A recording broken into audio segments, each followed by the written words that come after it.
What's going on, everybody? It's Matt from the Hair Transplant channel. Welcome to another video, 6 alternatives to hair transplant. So the alternative number 1, which is gonna be micropigmentation.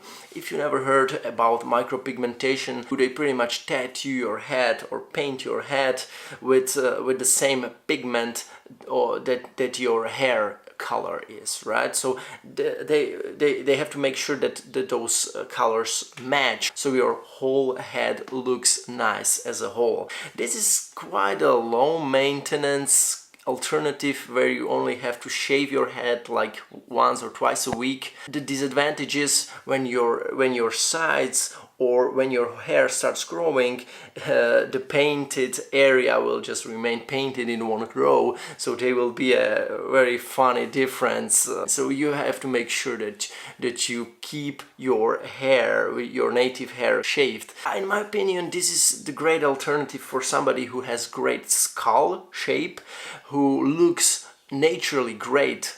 Or when bald, it will just lower your forehead, like make your face look better.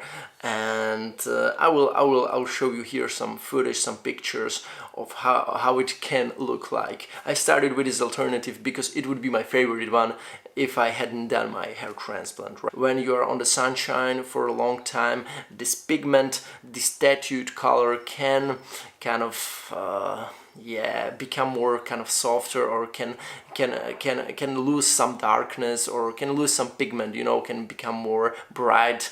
I can imagine it. That's why you will need maybe some correction after a couple of years. The second alternative would be hairpiece, and I don't know, I know it may sound funny now. I mean, like hairpiece, who would wear a hairpiece?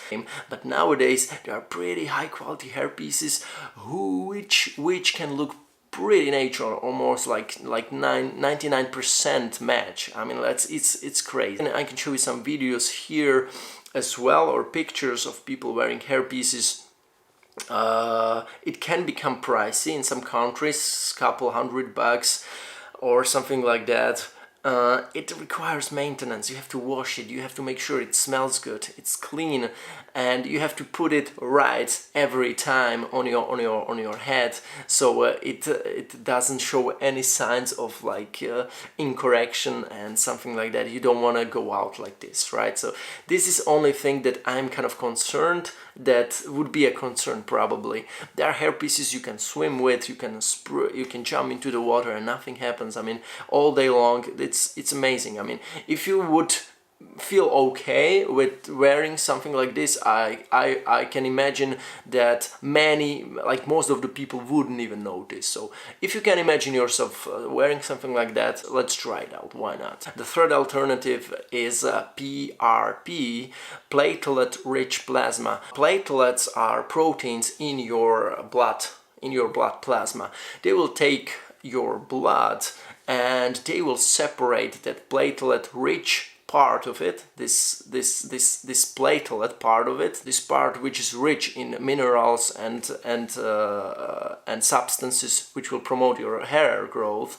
They will separate those parts from your blood. They will inject those parts, this platelet-rich plasma, into your scalp to promote the hair growth. This procedure has to be repeated like every 1 or 2 months on a regular basis, pretty much for at least like 6 months for good result, from what I heard.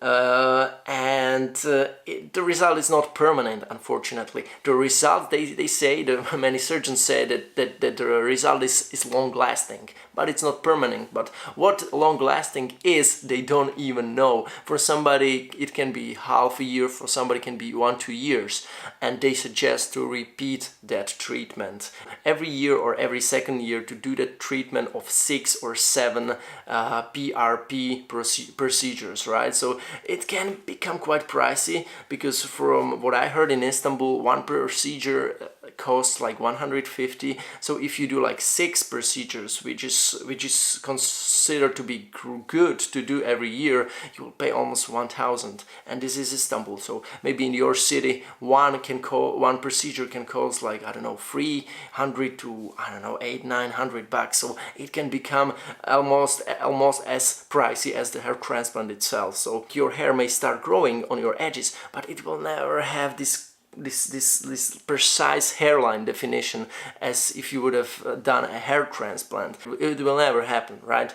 I would recommend it maybe, as my hair transplant surgeon does. He recommends this PRP treatment for his patients after hair transplant surgery, just to promote the hair growth of the new grafts. This could make sense in my opinion. Fourth alternative is finasteride or Propecia. Those are just medicals that you can get prescribed by your physician, by your doctor. It has just such crazy disadvantages for you in terms of losing the volume of your sperm in your semen. You can even become infertile. So I mean, this is something that can get you results. I've seen many people getting good results after taking finasteride or Propecia, but almost like 9 out of 10 people stopped because of the side effects, because of the sex drive that you need, right, as a man. So what's the point of having hair if you cannot have any sex, if you cannot even enjoy a time with a woman? So it sucks, right? So I would really stay away from it. The fifth one is minoxidil. Long story short, will promote the circulation in your scalp, which will make the hair follicles grow faster, but it doesn't work for every individual. Which means if you have like edges, receding hairline, it may not work for you. You can try, and there is a recommendation to try it out at least for 6 months to see some results. And many people tried it out for 6, even 12 months. They didn't see almost any growth. So for some people it's worth it, for some not. I would say try it out if you want. If you buy one package of 6 bottles for 6 months supply, it will cost you like 60 bucks or something like that. So it's much cheaper. The sooner you see results from minoxidil, the higher is the chance that it will work for you. If you see no results after 6 months, do not stay at it. As soon as you stop using it, your hair will return to the point where it was before, which means you will lose all your hair that grew from minoxidil. Okay, the sixth alternative is laser light therapy or laser light comb. This laser light is supposed to give some stimulation to your hair follicles and make them grow. Those were the 6 alternatives that I know about. Thank you so much for watching again. That was Matt Dominance from the Hair Transplant channel. Pleasure to bring another value for you. Hopefully you liked it. If you did, please make sure you comment or like this video, and have a fantastic day as always. See you in the next video. Peace.